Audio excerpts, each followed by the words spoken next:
kaardile keset Aafrikat ja moslemiriiki ei vähem ega rohkem kui uut linna. Peamiselt Hispaanias elav Eesti ärimees Margus Reinsalu oli Äripäeva viimases rikaste edetabelis 68. kohal, kuid see oli enne seda, kui ta rebis Pealtnägija jaoks saladuseloori oma megaprojektilt Aafrikas.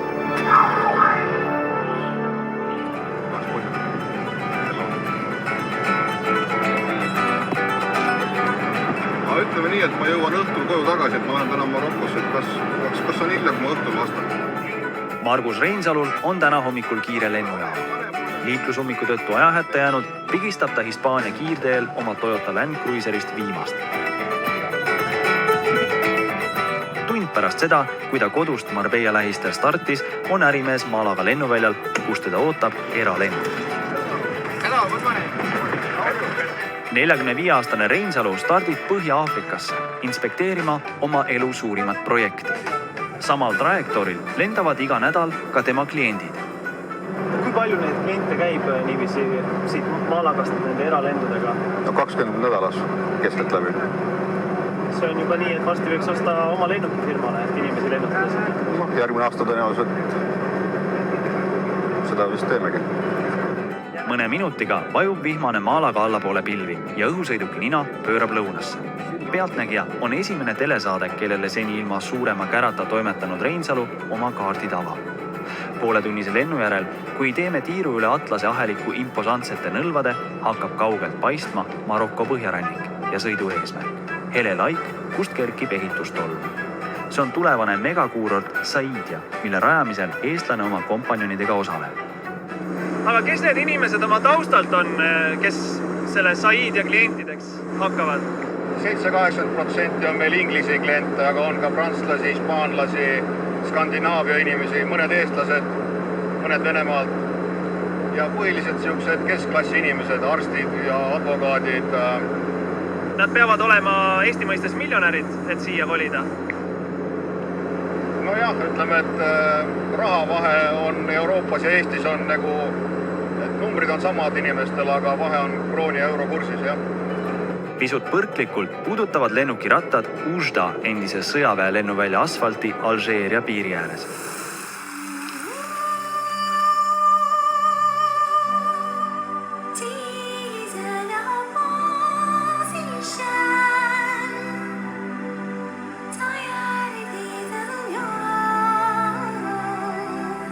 Vastas on Reinsalu abimees Marokos, Ahmed. Ees seisab veel ligi 50 kilomeetrit mööda värsket 4-realist teed. Vanakuningile ei meeldinud need inimesed sõita, need hõimud. Ja kui ta viimati siin 20 aastat tagasi käis või 25, siis taheti tal atendaat teha, peale seda siia enam ei tulnud ja ka kõik finantseeringud ja investeeringud lõpetas ära. Uus vägev maantee on üks selgemaid märke uue kuninga isiklikust patronaažist, mida kuurordi projekt evib. Samasugune Maroko monarhi eripära on, et Pealtnägija sai salvestusloa kohalikult julgeolekupolitsei ülemalt, kes keelas filmimise väljaspool kuurorti. Seega rangelt võttes on need kaadrid ebaseaduslikud, aga jäägu see meie vahele. Kui Mohammed VI 1999. aastal isa järel troonile istus, algatas 41-aastane Harvardi haridusega majesteet auahne plaani, kuidas 5-kordistada riiki külastavate välisturistide arv. Selleks rajatakse Maailmapanga laenu toel ja kuninga isikliku garantiiga 33 miljoni elanikuga riigi rannikule 6 megakuurorti. Ja mega pole siinkohal ajakirjanduslik liialdus. Siin on 6 sadam, 850 alust, 3 täismõõdus golfiväljakut, kaubakeskus, 110 000 ruutmeetrit, haigla, Tivoli, 11 hotelli, ranna ääres 16 rannapaviljoni. Siin asub kogu spordikompleks, kuhu tulevad jalgpallistaadionid, harjutusväljakud, tenniseväljakud, nii sise- kui välis, olümpiaujulad, kõik, mis on nagu vaja spordi tegemiseks ja siis 3500 ühikut, korteri, ridamaju ja villasid, mis paiklevad siis nagu golfiväljakute vahel ja keskel siin.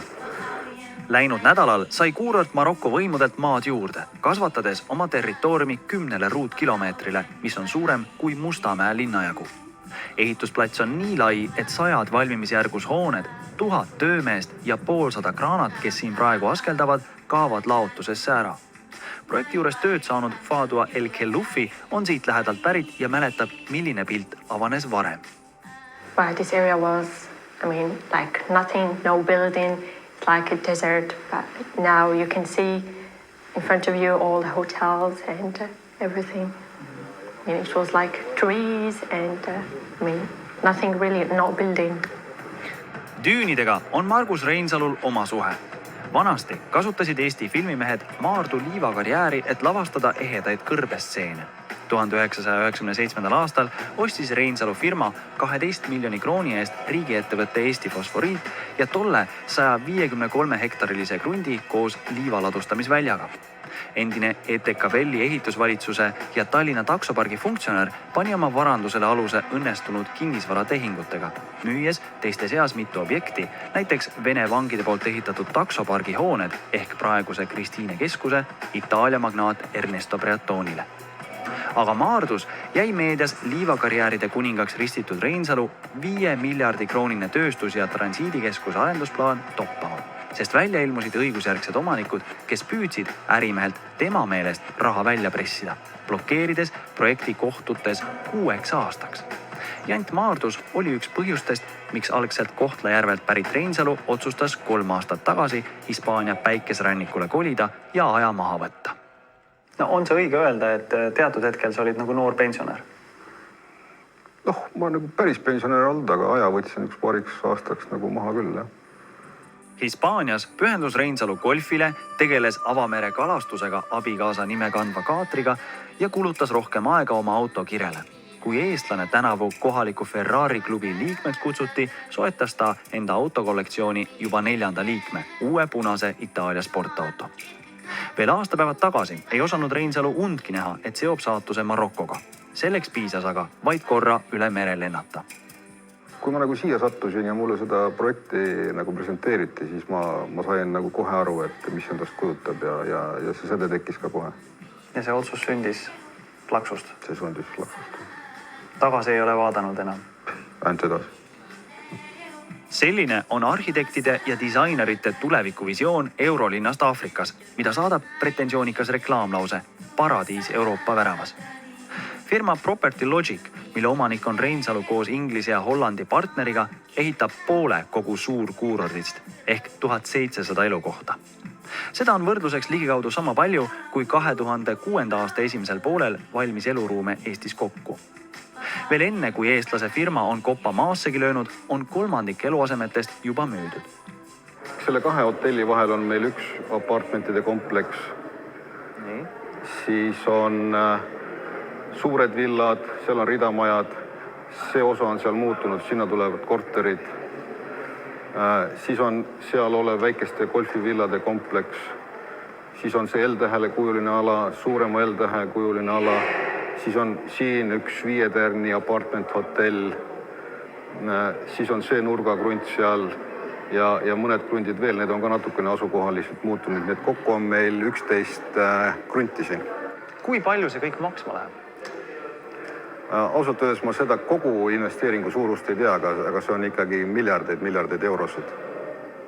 Aga ma tean küll nagu meie nagu projektide müügi või hinda on kuskil 500 miljonit euri. Aga teie osa on siis Eesti rahas kiirelt arvutades kusagil 7,5 miljardit. Umbes nii, jah. Põhjus, miks rikaste eurooplaste miljardid Maroko väravõrgusse voolavad, saab selgeks siin. Eestlase osalusega arendatava megakuurorti juurde kuulub 6 kilomeetrit katkematut liivaranda. Kas ühelgi hetkel käsi või hinge värisenud sees, et me võime sellega rappa minna? Et riskid? Ausalt öeldes siin läänemaailmas see 500 miljonit euri ei olegi nii väga suur summa, eks. Meile seal Eestimaal tundub see võib-olla väga suur, eks. Siin maailmas on ta niisugune päris keskmine number. Saidia projekt pole kontrastne mitte ainult seetõttu, et kahvanägude suvituslinn saab olema mitu korda suurem kui kõrvalasuv samanimeline Maroko linnake, vaid kogu piirkond on riigi üks vaesemaid, kus peale maaharimise annab elatusallikana tooni eeslitel bensiini smugeldamine Alžeeriast. Kohalik asjaaja väidab siiski, et pingeid ei maksa karta. People of this area are very friendly, since the beginning of the project, we are attracting a lot of European people, and they are seeing people coming from everywhere. They're very friendly with it, no problem, because now they know the project, they are living with it, seeing the progress. So, it comes via steps, right? So they have no problem with the incoming of a lot of people from everywhere. Arendajate sõnul annab projekt tööd kokku 100 000 kohalikule ja tähendab elatustaseme järsku tõusu. See ongi üks nagu selle programmi nagu mõte, et elavdada mitte ainult turismi, vaid kogu majandust ja ka kohalikku regionaalmajandust. Ehk regionaalpoliitika Maroko moodi on see? Kindlalt. Te ei karda, et siiski islamiriigis võivad tekkida mingisugused probleemid fundamentalismi, terroriohuga? Ega neid nagu alati 100% välistada ei saa, aga ma usun, et need riskid on siin kõige väiksemad kogu islami maailmas kokku. Siin ikkagi hoitakse seda fundamentalismi madalal ja see on kuninga strateegia number 1 täna arendada turismi, nii et ka vastavad julgeolekumeetmed on selleks tarvitusele võetud. Ehkki megakuurort Marokos alles kerkib liivast, sõelub Eesti suurarendaja koos kompanjonidega juba uusi potentsiaalseid kullaauke. Reinsalu lendab mööda maailma otsides uusi suurprojekte. Ma arvan küll, et seda kogemust, neid suhteid ja imidžit, mis siit nagu tekib ja ka seda kassavoogu ja kasumit oleks nagu mõistlik kuskil mujal edasi kasutada. No millised eksootilised paigad siis on Margus Reinsalul sihikul?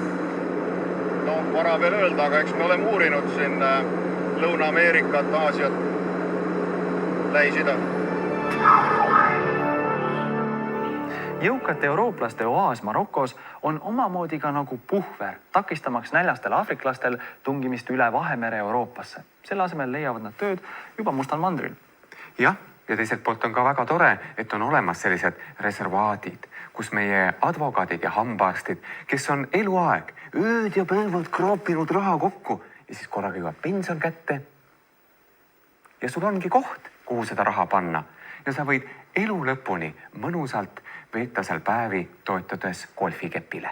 Luksuslikul elul on aga ka oma pahupool, sest mida paremini me elame, seda rohkem me reostame. Inimkond uppub jäätmetesse. Isegi keskmine eestlane, kes selles vallas